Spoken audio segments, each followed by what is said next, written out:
सचिव हैं, उन्होंने ये बात कही है कि भाई जो फाइल जहां है उनको वैसे रखे रहने दिया जाए, कोई भी फाइल को हाथ नहीं लगाएगा। यानी कि अब यहां से हो सकता है कि कोई बड़ी कार्रवाई यहां जो आम आदमी पार्टी के दिग्गज चेहरे इनके ऊपर होती हुई नजर आए, चूँकि आपने देखा कि चाहे अरविंद केजरीवाल हो, मनीष सिसोदिया हो, सत्येंद्र जैन हो, ये बड़े बड़े चेहरे। तो क्या कांग्रेस से भी बुरा हाल कर दिया दिल्ली के अंदर आम आदमी पार्टी का? जी हां, 11 साल से दिल्ली की सत्ता पर काबिज आम आदमी पार्टी का इतना बुरा हाल हो जाएगा, ये तो अरविंद केजरीवाल ने भी नहीं सोचा था। अरविंद केजरीवाल तो जनता से सर्टिफिकेट मांग रहे थे कि मुझे दिल्ली की जनता से सर्टिफिकेट चाहिए और वो ये तय करे कि क्या वाकई मैं सीएम बनने के लायक हूं या नहीं। लेकिन दिल्ली की जनता ने क्या जिस तरीके के रिजल्ट दिए हैं और जिस तरीके से वोटिंग की है, उसे देखकर तो यही लगता है कि दिल्ली की जनता ने क्या आम आदमी पार्टी को नकार दिया। लेकिन इसमें एक बड़ा सवाल यह भी खड़ा हो जाता है कि अगर आम आदमी पार्टी और कांग्रेस दोनों एक साथ मिलकर चुनाव लड़ते तो क्या तस्वीर पलट सकती थी, क्या माहौल पलट सकता था। और ऐसे में फिर सवाल यह भी खड़ा हो जाता है कि मनीष सिसोदिया और अरविंद केजरीवाल, इनका क्या रोल अब रहेगा और क्या वाकई अब ये जो कहा जा रहा है कि राजनीति से संन्यास लेने को लेकर कुछ इस तरीके का भी माहौल है। तो इन्हीं तमाम मुद्दों पर आज हमारे साथ बातचीत करने के लिए हमारे साथ हमारे खास सहयोगी अमन सर इस वक्त मौजूद हैं। और सर बहुत बहुत स्वागत है इस प्रोग्राम में आपका। सर जो नतीजे आए और एग्जिट पोल में तो सर जिस तरीके से दिखाया ही जा रहा था कि बीजेपी की सरकार बन रही है और आम आदमी पार्टी को वाकई इसमें ऐसा दिखाया जा रहा था, 15-20, 10-15 दिखाया जा रहा था। और उन एग्जिट पोल के दावे यहां रिजल्ट में जिस तरीके से सही साबित हुए हैं, इसको कैसे देखते हैं? देखिए, बिल्कुल सही बात राहुल आपने कही, क्योंकि जितने भी एग्जिट पोल निकल कर सामने आए उसमें कहीं ना कहीं बीजेपी को बढ़त दिखाई गई थी। और ये बात भी मानकर चली जा रही थी कि देखिए आम आदमी पार्टी की हार हो सकती है, लेकिन वो हार इस तरह की होगी किसी को इस बात का अंदाजा नहीं था, क्योंकि 62 सीटें आम आदमी पार्टी के पास बीते कह सकते हैं चुनाव में रहीं। और ऐसे में हर कोई ये मानकर चल रहा था कि चलिए घटेंगे भी तो 20 सीट घट सकती हैं। और ये भी कहा जा रहा था कि 40, 42, 45 तो आनी ही आनी है। लेकिन जिस तरह से यहाँ पर 20-22 सीटों के ऊपर कह सकते हैं अरविंद केजरीवाल उनकी पार्टी सिमटती हुई नजर आई है, उसको लेकर अब ये कयास लग रहे हैं कि क्या आम आदमी पार्टी ने कह सकते हैं कि कोई सर्वे नहीं कराया था, क्या आम आदमी पार्टी के खिलाफ जिस तरह का माहौल था क्या आम आदमी पार्टी को पता नहीं था। और ऐसे में जब उनके बड़े चेहरे जिस तरह से चुनाव में हारे हैं, तब तो ये जो हार है ये और ज़्यादा दुखद कहीं ना कहीं आम आदमी पार्टी के लिए साबित हो रही है कि भाई इसमें अरविंद केजरीवाल चुनाव हार जाते हैं, जिनकी इर्द गिर्द पूरी पार्टी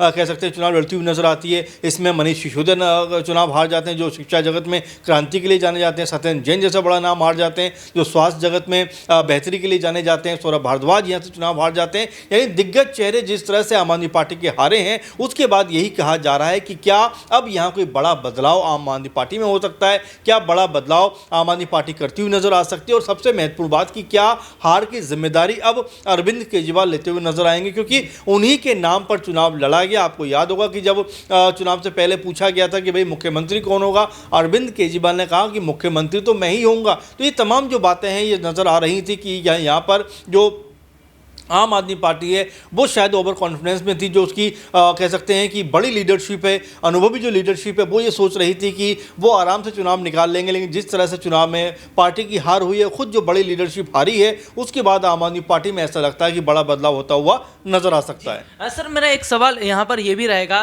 कि जिस तरीके से एक बड़ी खबर सामने आती है, और खबर क्या है कि कुछ फाइलों को सेफ रखने की बात कही गई है और ये कहा गया है कि जो फाइलें जैसे पड़ी हैं वो वैसे ही पड़ी रहेंगी, इसको अपने अंडर में रखा गया है। ये आखिरकार क्या पूरा खेल है? और ये जो फाइलों का जिक्र हो रहा है, ये तमाम पेपर्स का जिक्र हो रहा है, कहीं ऐसा तो नहीं कि पहले नहीं लेकिन अब बड़ी मुश्किल में अरविंद केजरीवाल, मनीष सिसोदिया और तमाम कई बड़े चेहरे आने वाले हैं? देखिए, जाहिर बात है यहाँ पर जिस तरह खबर सामने आ रही है, मुख्य जो कह सकते हैं कि सचिव हैं, उन्होंने ये बात कही है कि भाई जो फाइल जहाँ है उनको वैसे रखे रहने दिया जाए, कोई भी फाइल को हाथ नहीं लगाएगा। यानी कि अब यहाँ से हो सकता है कि कोई बड़ी कार्रवाई यहाँ जो आम आदमी पार्टी के दिग्गज चेहरे इनके ऊपर होती हुई नजर आए, चूँकि आपने देखा कि चाहे अरविंद केजरीवाल हो, मनीष सिसोदिया हो, सत्येंद्र जैन हो, ये बड़े बड़े चेहरे जेलों के अंदर रह के आए हैं और इनके ऊपर आरोप लगे हुए थे अवैध शराब में, जिस तरह से शराब घोटाला हुआ, अवैध तरीके से उसका पूरा कारोबार कराया गया, अवैध तरीके से पूरा का पूरा ये कह सकते हैं कि प्लान बनाया गया। इसको लेकर लगातार सरकार जो घिरती हुई नजर आई थी। अब ऐसे में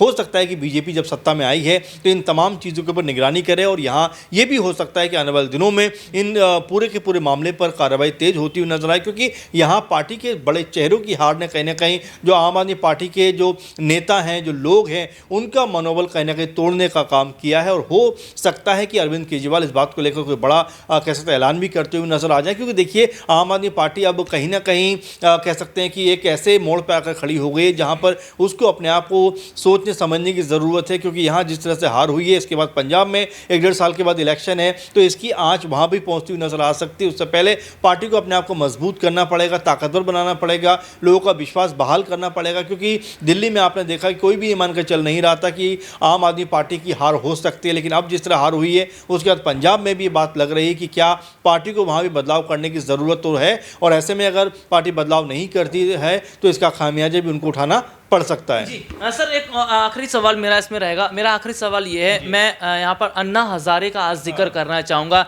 इसी अन्ना आंदोलन से निकले थे अरविंद केजरीवाल, मनीष सिसोदिया, तमाम कई बड़े बड़े चेहरे, लेकिन आज हम देख रहे हैं कि जो हालत आज आम आदमी पार्टी की हो गई है उस पर जो समाज सेवा जो समाज सेवी हैं ये अन्ना हजारे, इनकी एक बड़ी प्रतिक्रिया सामने आई है, जिस पर उन्होंने बहुत कुछ बयान जाहिर तौर पर दिया है। तो अन्ना आंदोलन से यहाँ तक का जो आम आदमी पार्टी का सफ़र रहा, आम आदमी पार्टी जो पूरी तरीके से आज बिखर चुकी है और जो माहौल इस वक्त का लग रहा है, इसको सर कैसे देख रहे हैं? देखिए बिल्कुल बिल्कुल जाहिर सी बात है कि अन्ना हजारे ने कई बार ये बात कही है, और अभी भी उनका आप बयान देखेंगे तो यहाँ तक कहते हुए नजर आया कि शराब के मुद्दे ने कहीं ना कहीं आम आदमी पार्टी का जो चरित्र था, जो पूरे का पूरा उनका करेक्टर था, उसके ऊपर सवाल उठा दिए। और इसी वजह से लोगों का जो विश्वास था, लोगों का जो भरोसा अरविंद केजरीवाल या उनकी सरकार के ऊपर था, वो टूटता हुआ नजर आया, ख़त्म होता हुआ नजर आया। क्योंकि आप अगर देखें तो दिल्ली में सहूलियत के लिहाज से आम आदमी पार्टी ने अच्छा काम किया। ये खुद बीजेपी के लोग भी कहते थे, चाहे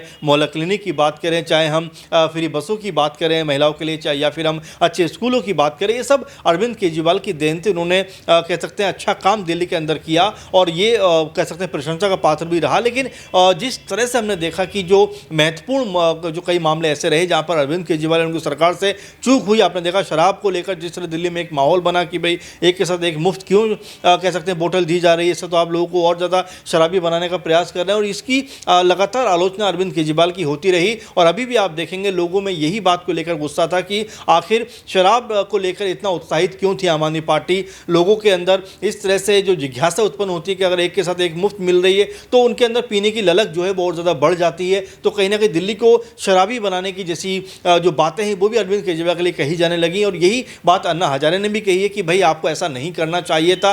फिलहाल अब जब दिल्ली से लगभग आम आदमी पार्टी की विदाई हो रही है, तो ऐसे में अब जो आने वाली सरकार है, बीजेपी आने वाली सरकार है, वो क्या कुछ करती हुई नजर आएगी, इसके ऊपर निगाहें लगी रहेंगी। लेकिन ये भी बात सही है कि यहाँ बीजेपी को भी बहुत तमाम चीज़ें साबित करनी पड़ेंगी जिसकी आलोचना उन्होंने अब तक की है, चाहे यमुना सफाई की बात करें या हम प्रदूषण की बात करें। वैसे में बीजेपी किस तरह काम करेगी इस पर भी नजरें लगी रहेंगी। बहुत बहुत शुक्रिया सर आपका। और देखिए आज का दिन जो बड़ा दिन रहा और जिस पर सुबह से हम लोग लाइव कवरेज भी कर रहे थे, तमाम खबरों के माध्यम से अपने जनता को एक एक अपडेट दे रहे थे। इस पूरे प्रोग्राम पे वैसे आप लोगों की क्या राय है, आप लोग कमेंट करके ज़रूर बता सकते हैं। फिलहाल आज के इस प्रोग्राम में इतना ही। मुझे और सर को इजाज़त दीजिए। नमस्कार।